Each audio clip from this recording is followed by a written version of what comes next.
Kita kena kurangkan. Keterisan tu kita kena kurangkan. Keterisan pun. Betul. Sorry, betul.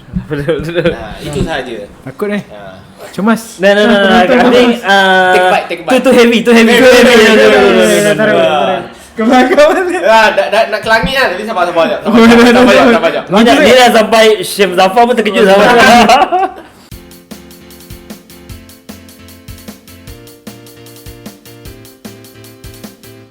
Oh dah. Hai semua. Hai. Wih, selamat datang semua. Kita hari ni ke podcast Sembang ke Langit episod 4 bersama kita punya tetamu khas daripada Sekolah Ekonomi.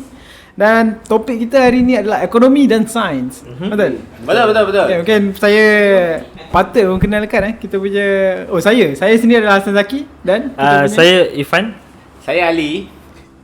boleh terangkan sikit tak pasal Sekolah Ekonomi ni macam mana? Sebagai founder, silakan. Ini founder kan? Tak adalah, ni founder juga. Sekolah ekonomi ni tercetus bila kita start March 2020 PKP. First time. So semua student duduk kat rumah, tak ada buat apa. Memang idea tu terbit sebab kebosanan. Idea tu terbit sebab bosan. So it's like macam tanya cakap, Ali, why not kita buat satu podcast online? Podcast juga korang? Kami buat podcast tapi tak ada awak muka. Suara je. Okay. Podcast yang podcast suara je. Kita orang podcast ada video. Itu bukan podcast nama dia. Itu apa? Itu video kot. Video. Oh, video podcast. YouTuber. So after that cakap kali kita kena buat sekolah ekonomi lah. Sebab kami memang belajar ekonomi. So mula kami jemput kawan-kawan je panel. Lepas tu makan nama. Saya ada tengok juga. Aku ada tengok juga. Macam awkward sikit saya. Aku tengok aku tak tengok semua lah. Aku try tengok. Aku pun tak ingat sangat tapi tengok korang macam. Tapi kau tak pernah komen aku tahu. Aku tak. Nampak korang macam korang jadi panel dan korang bawa speaker selalu. Yes. Korangnya Sebab kami rasa macam throughout ni cakap apa? Throughout the program yang kami rasa sebenarnya idea untuk orang lain memberi daripada segi kepakaran mereka tu untuk membentangkan lebih baik daripada kami. Kami ni untuk mengkorek ilmu mereka dan dipaksakan. Korang ni macam mediator lah. Kira orang betul.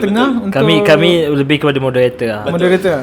Tapi orang yang betul-betul mahir kepada masyarakat awam. Betul. Kami kami first year tu kami cerita pasal ekonomi je. Tapi macam last year kami dah start cerita kami pasal tu sekolah ekonomi lah. Kami berdua lah. Sekolah ekonomi dan dia punya speaker tak, kami berdua. Korang berdua saja. So kami aku memang terlepas lah episod-episod awal ni sebenarnya. Tak, awal tu kami jemput kawan-kawan je. Kawan-kawan je. Lepas tu bila macam after setahun tu kita jemput panel-panel macam lebih profesional lah. Kita cerita pasal mental health, kita cerita pasal politik, kita cerita pasal isu-isu semasa. So macam random lah kadang-kadang speaker tu. Kadang-kadang tak ada topik, kita cari speaker dulu baru kita cari topik. Macam tu. Sebab kesesuaian topik mengikut speaker. Betul. Ada speaker pasal business, entrepreneur, macam tu. Betul, setuju. Korang kira korang ada plan ke tak ada plan? Sebab kita orang punya salah. Okey, korang mungkin risau, pernah tak risau mana kan Nik Amir kita. Amir tempat Nik Amir. Korang tempat Nik Amir. Sebenarnya Nik Amir ada di belakang kamera di belakang korang. Nik Amir moderator juga. Asalnya dia speaker juga. Oh, dia speaker juga. Okey. Biasa kita ada 3 orang Aku speaker pertama, Amir speaker kedua. Lepas tu kita ada Rita di sebalik. Di sebalik tabir. Tak apa, ni ada kat belakang. Sekarang Nick yang ambil. Lepas tu kita orang punya rasa basic idea macam ni kita orang kita masuk law sikit, kita masuk sejarah singkat. Kita orang start pun sebab aku biasa tengok yang konten-konten lah kan, konten media sosial yang ada pasal kaitan macam bidang aku juga kan, sains. Ada satu macam tak berapa puas hati tau. Which part yang tak puas hati tu? Pasal konten lah. Orang yang cakap. Sebab kebanyakan konten yang biasa kalau kita tengok YouTuber Malaysia cakap kan, banyaknya cerita pasal konspirasi, cerita pasal sejarah-sejarah tak tepat, cerita pasal benda yang terlalu digembar-gembor tapi tak ada konten tu. Tak ada konten yang tak berasas. Maknanya Sembang ke Langit ni lebih kepada ilmiah lah. Kita orang trend tu jadi ilmiah tapi dalam masa yang sama trend je. Nama dia tu sembang sebab kita orang tak nak terhad. Kita orang cuba letak konten, kita orang bagi at least konten yang berkualiti. Betul. Kita orang cuba bagi konten yang berkualiti tapi dalam gaya yang sembang je lah. Kiranya macam nak melawan teori-teori konspirasi ke macam mana tu? Itu antara dia. Kita nak ada banyak kan bincang. Itu antara goal lah, goal. Antara masalah sebab orang tak boleh, sebab yang aku nampak lah, benda tu masalah masyarakat kita lah. Kemampuan untuk mentapis maklumat tu. Sebab kita memang kita is like macam di dunia di mana information tu sangat terlampau penting. Terlampau lah. And it's free, So, dan kau bebas dan kau boleh pilih apa maklumat yang kau nak. Betul. Macam kau percaya satu benda, kau pilih yang tu je. So kau sendiri tapis apa yang Betul. kau nak. Dan algoritma tu sendiri akan tapiskan untuk kau kan. Betul, setuju. Kemajuan sains tu sendiri sebenarnya telah actually mengakibatkan ekonomi dekat Malaysia ni pun jadi lebih cepat dan informasi tu pun ini topik yang kita nak bincang.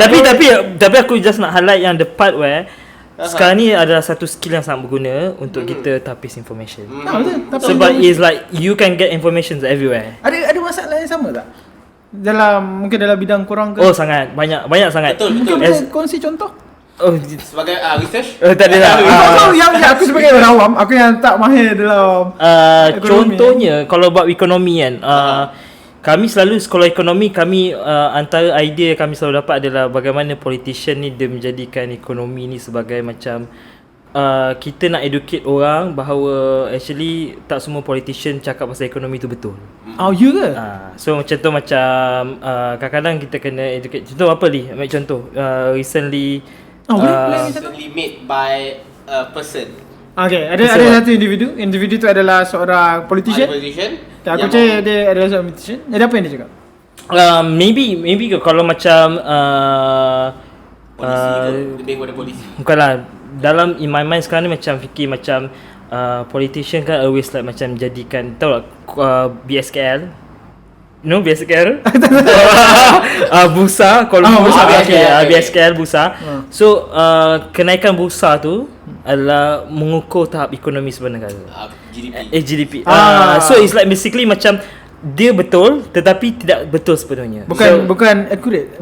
Dia bukan accurate untuk measure satu ekonomi dia. Bila mengatakan KDNK negara tu meningkat, melonjak tinggi, tapi untuk dalam negara pertumbuhan setiap individu tu bertambah sekali, tapi dalam ekonomi sebenarnya atau dalam bahasa mudah dia, kalau GDP kita naik semua orang jadi senang. Macam tu. Supposedly, tapi tak semuanya masa, sebab kalau cerita pasal GDP pun banyak je isu-isu GDP. GDP pun bukan is good measure pun untuk satu negara tu, sama ada negara tu. Tapi semua orang pakai kebanyakannya kalau keluar. Sebab dia nak standardize between negara A dengan negara B. So dia kena guna satu indikator bagaimana dia nak ukur untuk compare. Macam exam untuk pelajar-pelajar sekolah, kita buat apa? SPM supaya standardize kan. Kebanyakan kalau proses standardizing tu biasa akan ada kepincangan lah dekat mana-mana dalam ketepatan dia kan. Betul. Sebab kita nak buat satu skala untuk perbandingan. Betul. Tapi saya sangat menarik kalau kita pasal GDP ni, saya sangat suka sebab GDP ni dia adalah indikator, ataupun bahasa Melayu, bahasa Inggerisnya indikator. Indikator untuk kita mengukur kayu aras. Bahasa Melayu tu kadar penanda aras. Untuk kita bagaimana negara tu naik ke turun ke, betul tak? So the more you produce, the better the country is. So dia ada 4 dia punya export dia, kalau dia punya government expenditure dia, lagi apa ni? Pengeluaran sebuah tak ingatlah 2 lagi apa. Oh my god. Tetapi ada satu negara ni dia menjadikan happiness is one of the indicator untuk measure dia punya betapa happy. Tapi happiness ni macam bukan, so dia letak happiness is so subjektif, betul. Tapi dia letakkan indikator untuk measure happiness pula, macam healthcare yang bagus, pendidikan, quality of life, education. So this part kebebasan tak sure, tak ada. Atau journalism ataupun apa yang dia panggil macam American Dream tu, kau mampu jadi apa saja yang kau nak. Oh, so is American Dream lah. If you work hard, you get it. Itu macam masuk dalam happiness lah. Tak juga.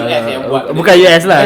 Semua orang ada Malaysian Dream lah. Ada 2020 tapi kita dah 2021. Nombor 2 lah.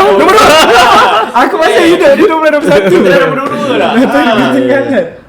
Nombor 2. Okay. Maybe kita Masuk topik kita yang masuk topik lah. Kita tak masuk topik. Kita nampak meyakin tak kita punya tetamu tak. Kalau ekonomi. No. Okay, kita nak bincang kan pasal dia Sains basic dan ekonomi. basic idea dia sains dan ekonomi. Adakah sains akan memberi impak pada ekonomi, kemajuan sains atau kemunduran sains, ataupun kemajuan ekonomi akan memberi impak pada sains ataupun kemunduran ekonomi? Gila. Bongkai dia lah. Yang pertamanya, Ali nak start dulu tak apa? Silakan. Diorang ni saling malu memalu. Tak ada. Yang pertamanya kena faham bagaimana ekonomi tu relate dengan sains. Betul lah. Kalau kita fikir balik, ekonomi dengan sains ni macam tak ada kaitan pun. Tak ada kaitan ke sebenarnya? Sangat susah lah nak cari titik persamaan antara sains dan ekonomi. Aku Sebab faham macam ni tau. Aku faham sampai dia sains tu ada tahap dia adalah crucial, perlu. Tapi ada tahap dia adalah luxury. Ada tahap sains yang kita boleh kira benda tu adalah luxury. Dia ada bidang. Contoh bidang yang perlu adalah sains pertanian.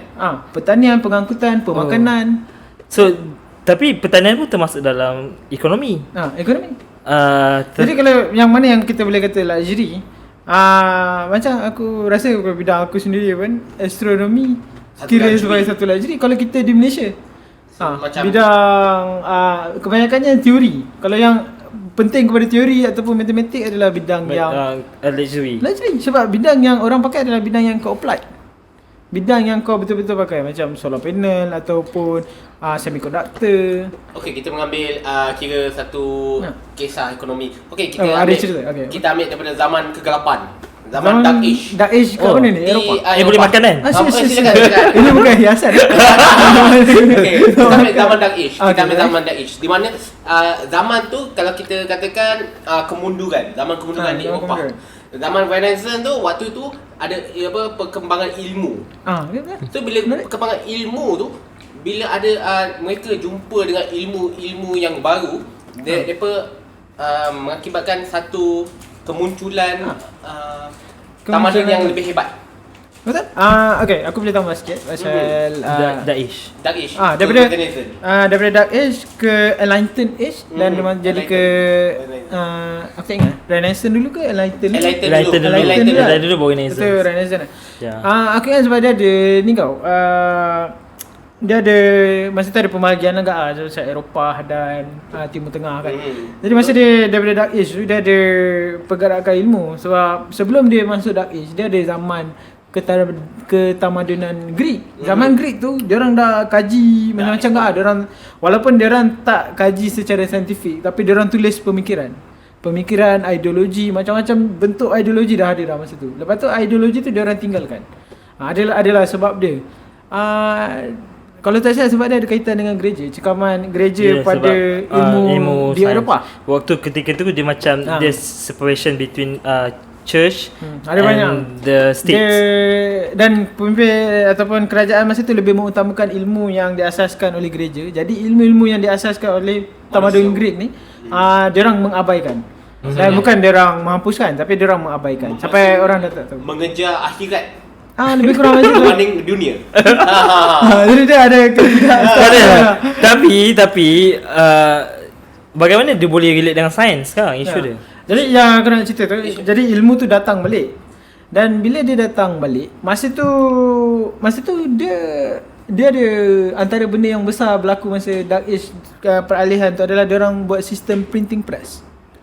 Yang mana bila diorang boleh print surat khabar atau buku tu dengan pantas, diorang tak perlu salin dah. Jadi transfer of knowledge tu jadi laju. Jadi transfer of knowledge tu tak kisahlah sains ke matematik ke filosofi ke ataupun update terbaru pasal jual beli ke apa kan. Jadi bila benda tu tersebar dan kapal semua, maksudnya dunia tu semakin berhubung. Teknologi kapal, jadi dunia semakin berhubung. Jadi benda tu membawa ke arah Renaissance. Daripada zaman Enlightened ke arah Renaissance. Maksudnya sebabkan ilmu tu cepat mengembang. Jadi dekat situ apa kaitan sains dan ekonomi dia adalah masa tu ada kemajuan ilmu. Kemudahan orang untuk mendapat maklumat dan penyebaran ilmu membuatkan tamadun Eropah jauh lebih maju daripada segi ekonomi dan tamadun-tamadun lain ketinggalan. Sebab ketika itu sesiapa yang ada kilang ataupun ada sains yang ke hadapan, waktu tu ekonomi naik. Sebab dia orang start buat kilang. Dan daripada bila masuk ke industrialize kan, dia orang buat makanan laju, dia orang buat pakaian laju, dia orang ambil daripada China punya kain, dia orang buat pakaian, dia orang jual balik. Kan situ ada kesan persamaan dia. Tapi sebab aku melihat kepada ekonomi ni adalah satu study ataupun kajian Maksud ekonomi tu maksud ekonomi tu adalah kau study about human behaviour. I mean is a part of the social science. Compare dengan science sendiri, dia memang study science study apa? Science ni study benda like macam people kehidupan, tak nampak pun benda tu. Dia apa yang berlaku lah. Apa yang berlaku dan kenapa berlaku, dan macam mana kita boleh predict bila kita buat perubahan apa yang akan jadi. Tapi sebab ekonomi adalah kita study mengenai human behaviour. Tapi dia ada pisah juga. Kenapa ada certain orang anggap social science ataupun human behaviour tak boleh masuk daripada science, sebab dia empirical evidence dia kurang. Tak kuat. Macam kita tak boleh masuk. Aku ada baca part ni. Dia cakap sebab apa ekonomi kategori social science tak boleh masuk dalam sains, sebab yang pertama sebab ekonomi ni dia diganggu ataupun dikontrol oleh politician. Sebab sains ni based on konspirasi. Tak, bukan. This is not the konspirasi, betul. Sebab dalam ekonomi ada intervention. Kalau contoh macam ekonomi tak elok je, bank negara akan intervene, kerajaan Malaysia akan intervene. Sebab kalau sains, pure sains, kau tak boleh. Kau kena based on hipotesis kau buat kajian, kau kena reject ataupun kau accept. That's it. Dia punya kajian tu boleh berulang. Kalau dia tak, maybe boleh, maybe tak. Tak boleh. Dan ikut orang lain-lain. Dia random, very betul. random. So dia tak boleh buat solid theory lah. Tapi betul juga sebab ekonomi ni dia tak ada macam hipotesis macam sains. Even teori-teori ekonomi ni terlampau banyak. Yang mana kita belajar pun, contoh macam health economy sendiri. Part ni aku tak faham. Teori ekonomi. Teori-teori ekonomi. Okay. Teori-teori ekonomi ni yang mana saya belajar waktu saya pula. Dalam kelas.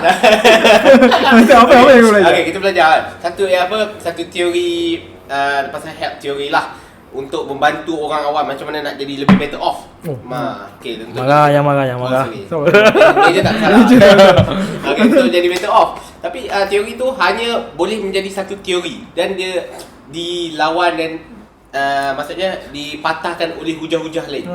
Ada teori lain yang muncul. Dia takkan sampai tahap dapat macam teori graviti ataupun sebab sains kau nak lawan teori lain, kau kena keluarkan eksperimen, kau ada kau punya variable satu teori pun boleh dicanggah bila observation kau bercanggah dengan teori. Contoh benda tu berlaku dalam kes penemuan kuantum. Dia bercanggah dengan klasikal. Heavy sangat ni. Okey kita tak. Tetapi itu berbezakan sains dengan ekonomi. Sebab sains dia ada macam pun boleh ubah dimalarkan. Independent variable. So kita setting. Sebab aku pernah tengok budak-budak sains kalau dia buat eksperimen, setting kena perfect, kau kena make sure suhu everything. Tapi berbeza dengan ekonomi. Sebab ekonomi kita tak boleh buat eksperimen macam tu lah. Sebab ekonomi is the setting is the human behaviour. So macam kau tak boleh, sometimes kau tak boleh nak control sangat. 100 orang, tak semua 100 orang sama. Exactly. And mostly sebab variable dia terlalu besar, terlalu random. One of the reasons. Sebab aku always ingat aku punya cikgu tingkatan 4 lah. Bila dia cerita pasal ekonomi dia cakap, ingat nama dia? Cikgu kau mesti saya. Apa yang cikgu cakap? Tak, dia cakap the first thing dia cakap dalam kelas ekonomi, dia cakap ekonomi asas. Kau tak ambil ekonomi asas. Dia cakap ekonomi asas, dia cakap apa yang kita belajar teori dengan apa yang practical is two different thing. Teori praktikal lain. Betul, setuju. Sebab sains pun macam tu juga. Okay, maybe that's one of the tapi dia takkan lari jauh lah. Dia takkan lari jauh dari teori. Contoh macam okay lah, kita ambil contoh teori ekonomi lah. Teori ekonomi dia kita ada nama dia adalah macam supply demand curve lah. Okay, supply demand basic kan? Very basic. Very basic. Penawaran dan permintaan. Penawaran dan permintaan. The idea is kalau lebih banyak orang meminta satu barang, harga akan naik. Betul. Ini teori dia, betul. Kalau banyak supply, harga akan turun. Jatuh lah. Itu berbeza dia. beza dia bila comes to practical, kita ada banyak lagi faktor-faktor macam mana government control harga gula, harga minyak, harga whatever lah. And kita ada subsidi, bagaimana government capkan subsidi tu. So, dia ada banyak faktor yang banyak faktor actually. Tapi teori dia teori dia memang basic lah. Harga naik bila permintaan banyak ataupun supply kurang. Itu memang form 5 hafal macam nak ambil SPM. Itu first thing yang kau nak belajar. Paling mudah. Kau tak boleh. Nah, yang aku minat tadi ada statement yang kau cakap pasal macam politician pun boleh mempengaruhi ekonomi. Betul. Ataupun individu boleh mempengaruhi ekonomi. Ada yang paling last time yang aku dengar yang Elon Musk beli satu coin tu. Ada ingat tak? Dogecoin. Pasal Dogecoin. Aku dah berhati Dogecoin. Dogecoin Dogecoin. Coin anjing. Aku dah berhati tau. Dia ada tengok Reddit tu, dia ada macam Dogecoin tu sebelum Elon Musk ambil. Dia macam tu je, dia tak ke mana pun. Tapi bila Elon Musk bagi dia punya statement pasal Dogecoin to the moon kan, jadi coin tu naik sampai value dia lagi tinggi daripada Bitcoin satu masa. Itu sebab influencer sentiment lah. Kita cakap sentiment dalam market. Itu sebab one thing is kau kena faham Elon Musk ni dia terkenal. So any statement dia memang orang yang boleh baca lah. Dia terlalu influential. Sebab dia cakap Dogecoin tu boleh gunakan untuk transaction kan. Untuk dia punya Tesla. Bermakna orang boleh beli guna benda tu.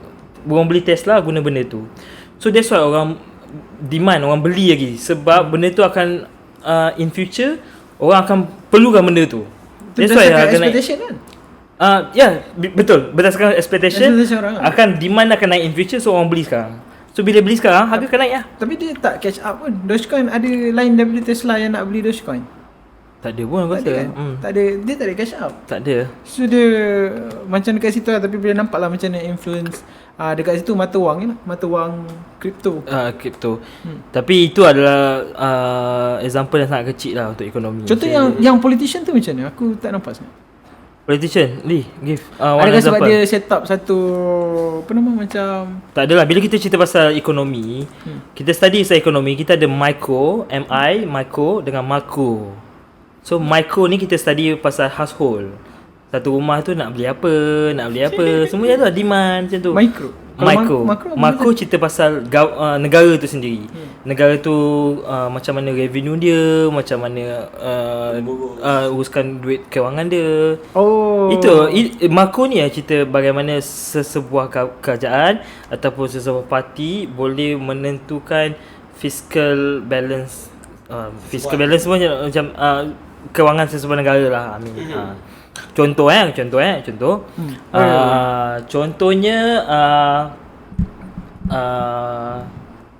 setiap Perdana Menteri dia ada dia punya polisi dia. Ekonomi dia, tentukan ekonomi dia. Polisi contoh aku cakap Tunku Abdul Rahman, dia waktu dia ambil negara after merdeka, dia adalah untuk develop je. Dia macam tak nampak sangat apa benda yang dia nak cuba sampaikan waktu tu. So bila Tuan Abdul Razak naik, dia lebih banyak polisi kepada luar bandar. So dia buat Felda, dia buat Mara. So benda-benda macam tu, polisi dia. Itu yang contoh bagaimana polisi dia suruh pembangunan. Sebab dia nak allocatekan revenue tu kat mana banyak. Buka tanah kan. Nanti banyak buka tanah Felda semua. So itu boleh menjawab soalan kau yang pertama tadi. Menjawab soalan kau bagaimana ekonomi boleh influence science. Kalau negara tu letak allocation dia kepada research dan science banyak, berkembanglah science tu kat negara tu. Kalau tengok negara-negara develop, semua dia letak allocation yang sangat banyak untuk research. Tapi Malaysia still developing country kot. So kita nak letak banyak apa-apa. Jadi dia tu yang statement asal tadi aku kata tu. Apa yang keperluan dengan luxury. Kita ambil sains tu macam Malaysia kan. Yang aku nampak dia ambil sains tu cukup dekat keperluan saja. Keperluan saja. Tak masuk luxury. So banyak yang Are you sure? Sebab kita ada allocation untuk apa dia yang kat Bangi tu, Li? Nuklear Malaysia. Nuklear Malaysia. Kita ada je Nuklear Malaysia. Kita ada je hantar Syekh Muzaffar naik atas. Kita ada je. Asal pernah pergi. Aku intern dekat Nuklear Malaysia. Kita ada allocation benda macam tu lah. Tapi allocation untuk madi, untuk tu lagi banyak lah compare than this science lah. Pertanian sepatutnya. Sawit semua. Aku daripada bidang aku fizik, aku boleh aku boleh accept lah yang agriculture atau biology. Sebenarnya Malaysia patut invest lagi banyak daripada fisik sendiri. So kita ada banyak ni biodiversity yang aku rasa special lah banding dengan negara lain. Tapi aku suka kalau kau cerita pasal biodiversity, aku suka macam bagaimana bila zaman Pak La dia banyak hantar student buat biomedik. Oh ya. Biotech bukan biotech ke overseas. So this is one of the way untuk Pak La sekejap sangat 2003 sampai 2009 6 tahun ni. Tapi kita tak nampak hasil lah visi dia. Tak cukup mempengaruhi dia, ekonomi dia.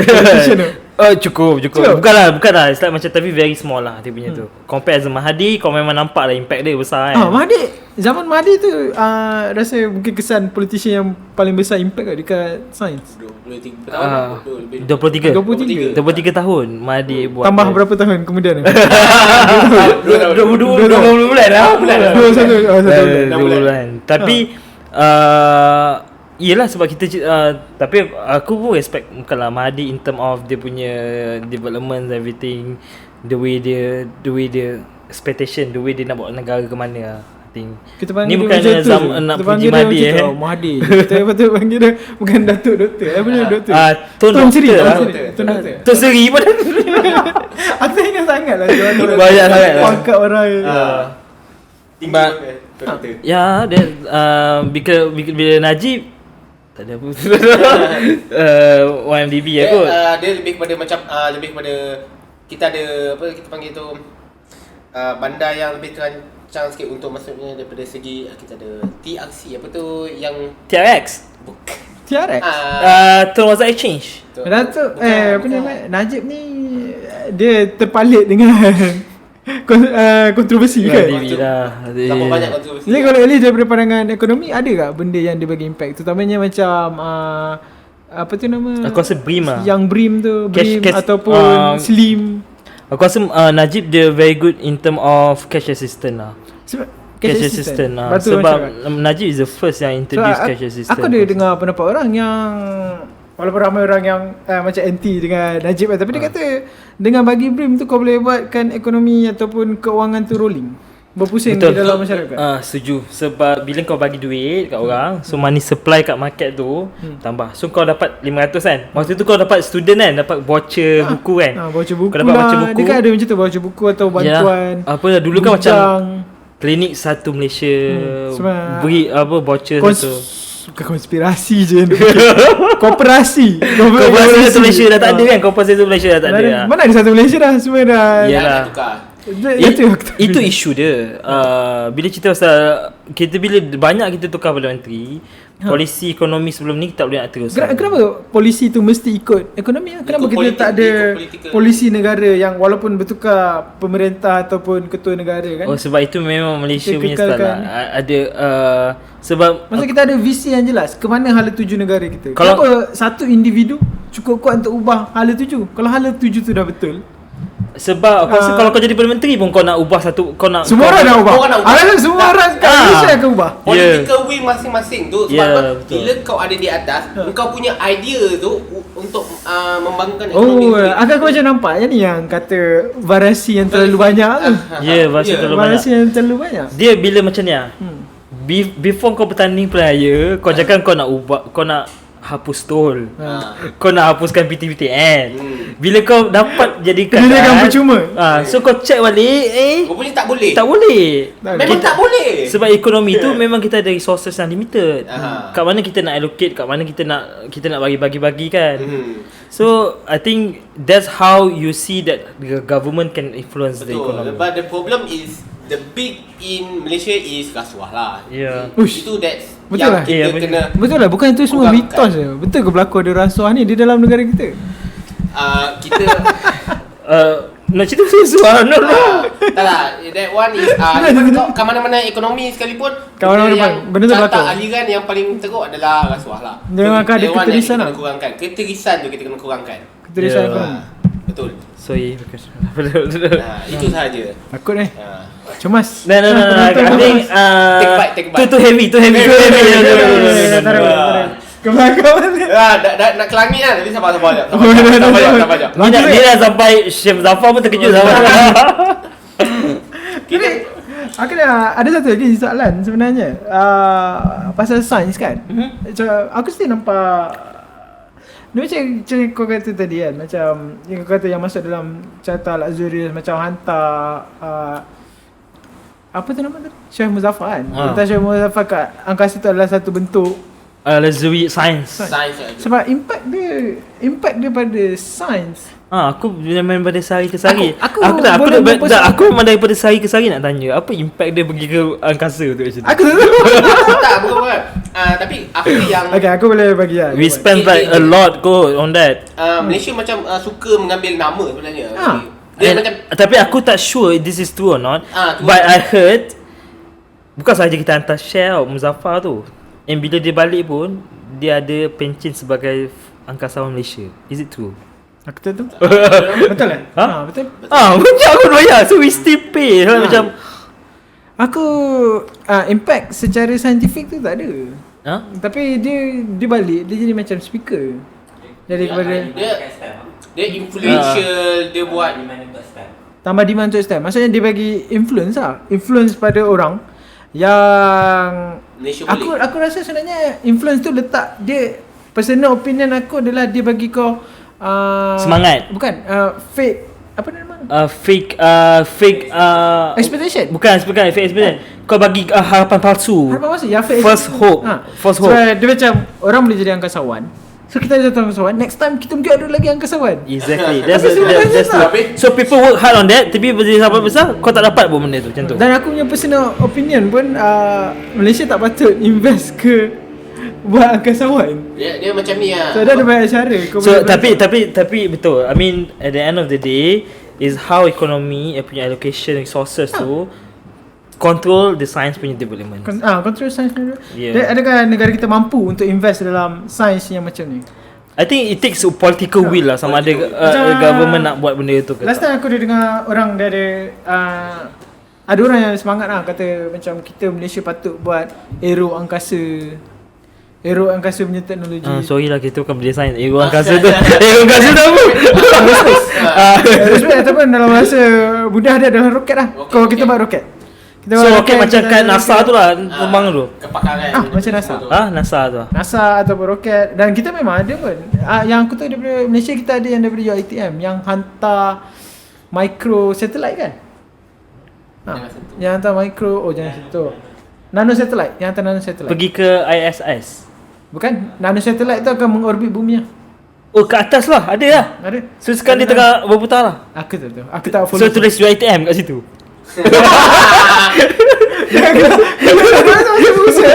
Asal tahu okay. Aku berminat juga nak tahu pasal nano satellite. Bukan ada penonton kata kita nano satellite. Komen kat bawah. Kita nak join podcast ni, nak tahu perkara sebenar. Korang tak faham apa kita berat. Okay, macam yang di mana waktu UM dapat research yang mana ambil gambar, teknologi ambil gambar tu. Lepas tu, apa ni? Tak faham. Invest yang pada tahun lepas ke 2 tahun lepas, teknologi ambil gambar. Cerita apa ni? Cerita apa? Teknologi ambil gambar untuk ambil gambar angkasa yang jadi lebih cantik dalam apa? Black hole punya. Yang itu bukan grant. Oh iya ke? Yes. Ya aku tahu last year ada seorang budak yang kat UK tu kan, Malaysia. Ada. Okey, aku ada banyak kekeliruan.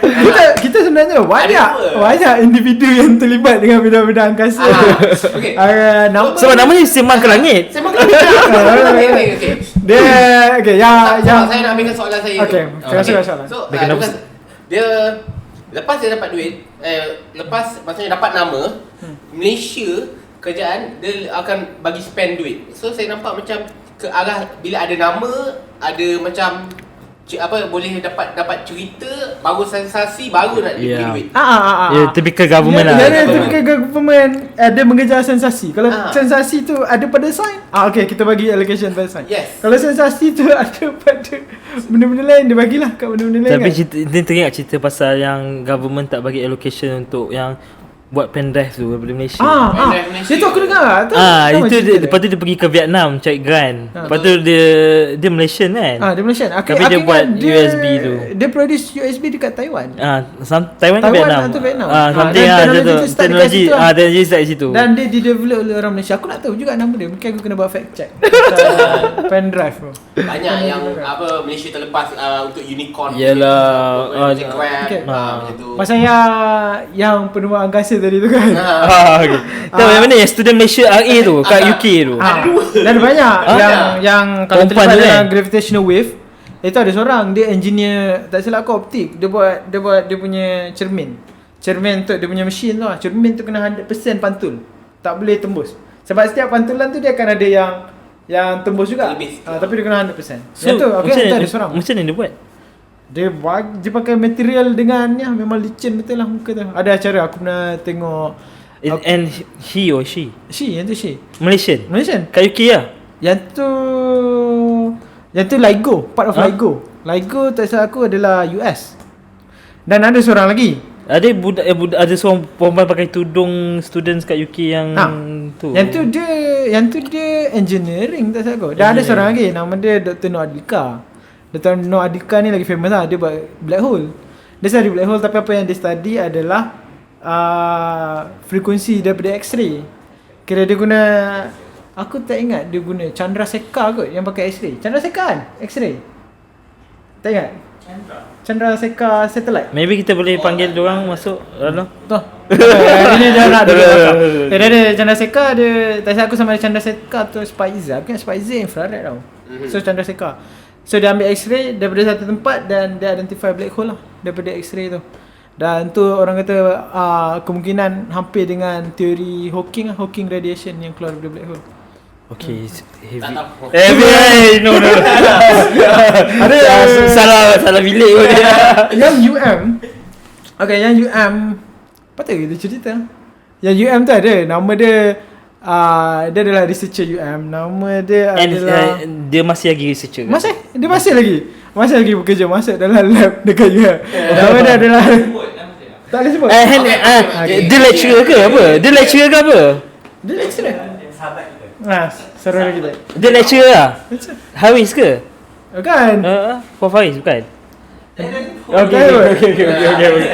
Sabar kita. Kena nak blend nanti. Tapi penonton bisa dengar. Okay, tak apa. Penonton pada sini. Tak, kau cakap macam ni. Aku boleh kata dia adalah part of researcher team di UM lah. Dan dia yang jumpa, dia antara orang yang proses gambar image black hole tu. So black hole tu dia ada multiple teleskop across the world. Dekat seluruh dunia ni daripada Jepun ada, daripada China ada, daripada Eropah, daripada US. Dan yang tu dia jadi satu yang nama VLBI, tapi yang nampak tu EHT kan, Event Horizon Telescope, yang nampak image black hole. And which is that one is very huge, significant. Dia memang teramat significant. And Malaysia did recognize that, is it? No. Yeah. Tapi lambat. Macam luar dah tahu dulu. Lepas tu dia bagi. Yang masalahnya researcher Malaysia ni dah bagi dah. Tapi mana dia ada potential untuk menerima Nobel lah. Yang tu memang ada potential. Tapi sebab yang dia memang dapat Nobel, tapi bukan researcher UM tu yang dapat. Sebab researcher UM tu adalah part daripada 600 researcher kot. Around the world yang terlibat. Yang dapat Nobel tu untuk gravitational wave tu ada 4 bahagian. 3 orang dan 4 bahagian. Dan 3 orang tu dapat, setiap 3 orang tu dapat satu bahagian lah. Satu Prof Susin. Oh ya. Susin apa nama? Yang ni yang 3 orang tu kan? 3 orang tu dia dapat. So aku ingat satu Prof Susin, lagi 2 aku tak ingat. Tapi 3 orang ni adalah orang utama yang develop teori di sebalik penemuan tu. Dan lagi satu bahagian ni dibahagi bersama 600 researcher tu. Dah one of them. Ada Malaysia je. One of 600 lah. Ada researcher daripada UM lah. Then cuma kalau kita nak berbalik kepada cerita discussion kita, then after dia penemuan tu macam mana? Dia senang dapat grant ke? Ekonomi dia macam mana? Dia susah. Aku boleh cakap ada satu grant. Boleh satu ke?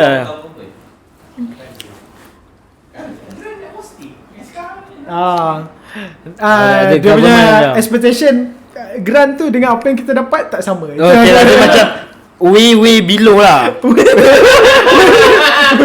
Bila so aku tak tahu lagi macam mana Malaysia boleh appreciate benda ni. Sebab tak aku consider keadaan Malaysia treat kita punya researcher, aku boleh consider benda tu luxury lah.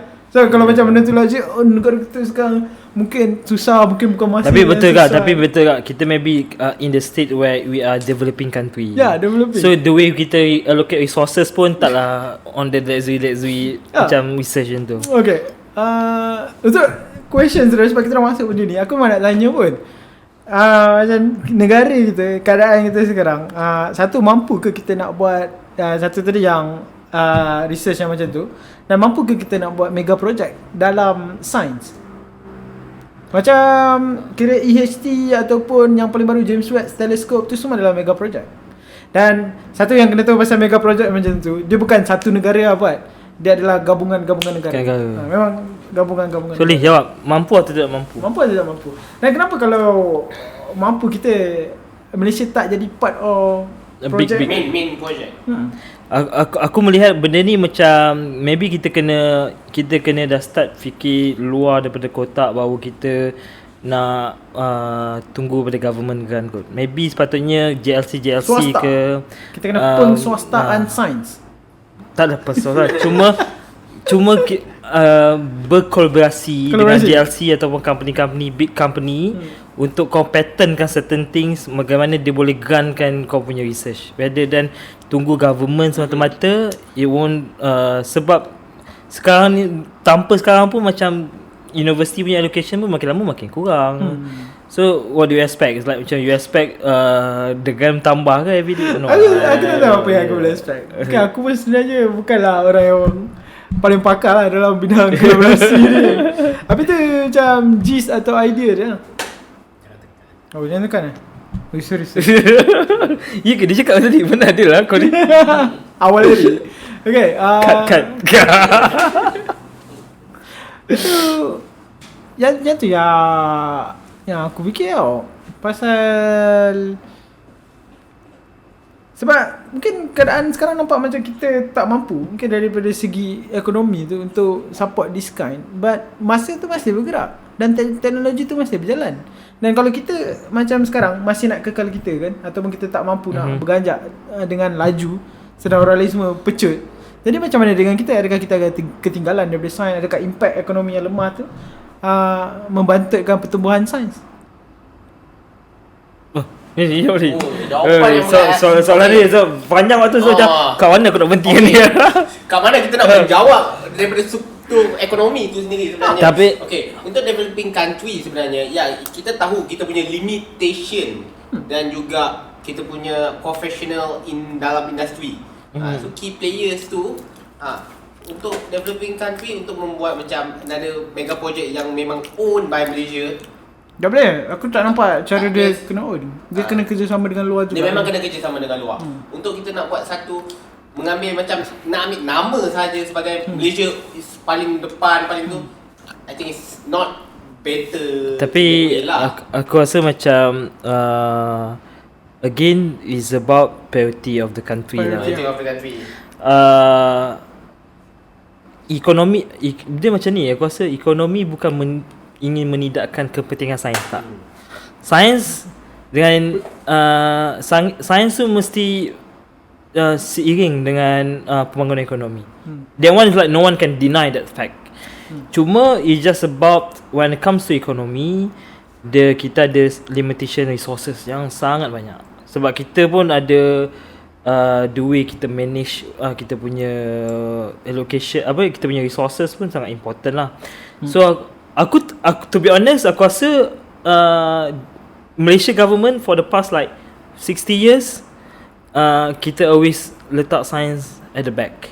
Betul. To be honest, seriously. Tapi maybe in another 10 or 20 years we can change that actually.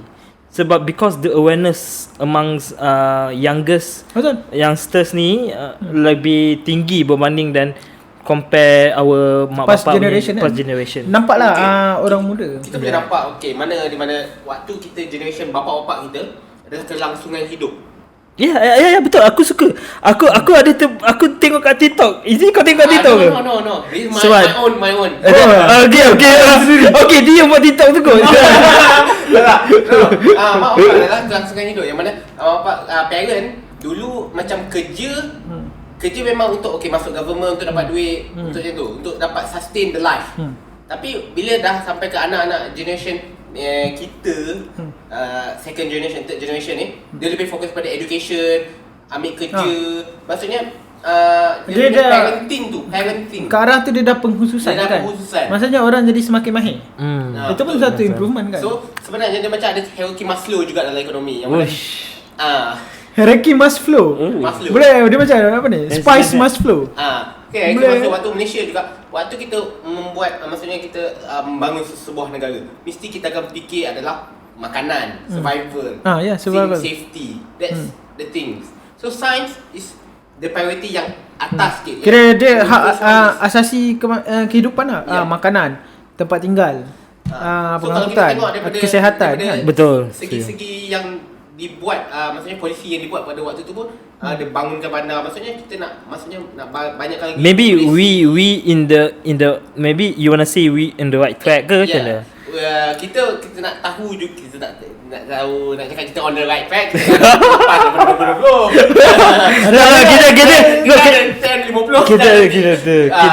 Kita terbang on the way. Kita terbang on the way. Replika kipas tu dah. Yalah, kita terbang. Tapi itulah benarnya. Tapi betul lah, aku cakap, aku setuju. It depends on our priority lah. I mean, zaman-zaman dulu atuk nenek kita kerja untuk survival. So that's why policy government pun macam mana dia nak survival. Lepas tu when it comes to mak ayah kita adalah for standard of living. So policy pun dah macam shift a bit towards standard of living. So basically I think maybe in 10 years or 20 years, to answer your questions, kita mampu atau tidak mampu, itu adalah depends on our priority, and it takes political will lah kot nak buat benda ni. Of course lah. Sebab once suara tak ada buat, doesn't mean anything lah. Sebab I think invest in science is about very risky investment lah. I mean science can be a fail things. Dia bukan fail tau. Dia adalah pulangan yang lama. Yes, it's a long term return. Terlampau lama. Kita ambil yang terbang ke bulan lah, berapa puluh kali jet roket pergi ke luar. Dan berapa ribu juta yang. Dan bila dia dah pergi pun, apa yang dapat? Tak ada apa-apa. And it's not even allocation apa duit semata-mata. It's about berapa nyawa dah meninggal pun untuk bawa pergi ke atas sana. Contohnya macam orang selalu compare life and thing yang kau boleh beli. Macam invest in science lah. Macam roket tu berjuta-juta tu sebenarnya kau boleh bagi makan kat orang miskin yang susah. Yeah, I think it's the mentality jugalah. Sebab kau tahu mentality rakyat Malaysia kan macam, ush, 20 juta aku nak invest kat dia ni. Better kita 20 juta bagi mak bapak kat kampung-kampung tu. That's kind of mentality like macam, I think is like kita still at the stage macam tu. Kita masih berada di masyarakat. Dia ada anti teknologi dan anti progression. Exactly. Kita tak nak maju ke depan. Kita nak kekal dekat tempat sekarang. Sebab we dah comfort. Dah biasa. Exactly. Tapi aku nak beritahu pengalaman aku. Aku pernah pergi NASA Houston. Aku tak pernah pergi. Texas. Kamu pernah pergi NASA? Aku pergi. Memang kalau kau masuk, kalau macam kau tahu yang macam kau kena naik macam kereta golf tu kan. Macam panggil apa kereta tu? Golf lah. Bukan, golf kereta golf tu macam apa panggil apa? Ni. Alah macam kereta golf. Bungee. So nanti ada dekat satu tempat tu, kau kena stop, kau kena macam bagi penghormatan untuk ada nyawa-nyawa macam yang terkorban. So ramai gila. So basically for US to achieve to that level of science, berapa banyak nyawa dah terkorban. Dan nyawa yang terkorban tu pun semua expert dalam certain bidang. Yes. Dia macam askar, ada yang doktor, ada yang researcher semua. Banyak. I mean, kalau kita kat Malaysia kita buat macam tu, kita akan macam komen macam kenapa kecam. Kita sebagai masyarakat tak ada mentality yang cukup strong untuk hadapi kegagalan sebagai masyarakat. Exactly. I say in 10 or 20 years from now, maybe mentality tu dah a bit kurang lah. Bukan tak ada, kurang. Sebab benda tu pun dalam within expectation. Yeah, I think so. Ada masalah? Kita stop kejap, bateri dah habis. Maybe dah kita wrap up lah. Boleh wrap up? Okay, sebab kita punya masa pun Dah nak habis. So banyak lah borak. Macam tak boleh nak berhenti kita. Macam banyak lagi benda yang Dia dah tinggi dah ni habis dah. terungkai. Thank you sebab bagi benda ni. Ini apa penaja kita. Penaja habiskan kita adalah kita punya tetamu juga. Okay, ada apa-apa kata-kata akhir mungkin daripada kita punya tetamu daripada sekolah ekonomi? First kita tak cakap thank you sebab jemput lah. Terima kasih. Thank you sembang ke langit dan turun bawah balik. Sembang lagi Nak turun balik. Betul lah cakap ekonomi dan sains kena gerak seiring. To invest in science takes a long term investment lah. So I think it should move parallel lah. Itu Thank pun you. macam sains tu pun adalah perubahan yang kita tak nak ketinggalan kan? Betul, setuju. Science wave. Aku sebenarnya seronok borak sebab kita ada dua bidang yang berbeza. Sebenarnya asalnya aku pun tak tahu nak borak apa. Aku mengandaikan tu. Tapi nampaklah walaupun bidang berbeza tu tapi dia ada, kita boleh sampai titik pertemuan kan. Setuju. Walaupun Sebab at the end of the day is about bagaimana kita sebagai masyarakat kan? masyarakat satu Kerjasama. sebab ekonomi kita study pasal masyarakat. So bagaimana masyarakat itu memberi impact kepada sains itu sendiri, bagaimana kerajaan itu memberi impact kepada development of science, research. I think that's the titik persamaan yang kita discuss. Ali, conclude. To conclude, science in the economy toward, okay? Oi, cakap Inggeris. Oh, sorry. Saya cakap Melayu je. Okay, cuba lagi. Sekali lagi. Kita cut. Okay. Untuk ekonomi, untuk memang kita kata sustain to generation to another generation tu, tak perlukan sains yang tinggi pun. Kau boleh makan hidup macam tu lah. Tapi untuk menjadi hidup yang lebih Lebih baik, cepat, progresif, kita nak bukan nak capai the skyscraper, tapi kita beyond that. Kita boleh pergi langit. Kita boleh Kenapa nak pergi ke menara? Kan? Kita pergi Betul. langit ni. Kita tak perlu nak Boleh tak nanti ending video ni nyanyi lagu Langit? Lagu apa lagi? Kita bukan nak Bukan ada lagu Yuna ke Langit? Oh ada. Ada kan? Terbang ke langit. Terbang ke langit. Bintang. Bulan. bulan. Langit lah. Mana ada langit? Oh tu bulan. Aku nak kenapa? Okey. Ada cukup kita dapat. So terima kasih kepada Thank you. Sembang ke Kita langit mungkin- dan turun bawah balik. Terima kasih kepada sekolah ekonomi. Thank you guys. Dan harap korang semua enjoy. Dan jangan lupa apa macam biasa ni Amir biasa cakap bukan saya. Tapi jangan lupa Like, subscribe and share video ni. Thank you guys. Kalau korang suka korang like nanti kita buat lagi. Okay. Okay.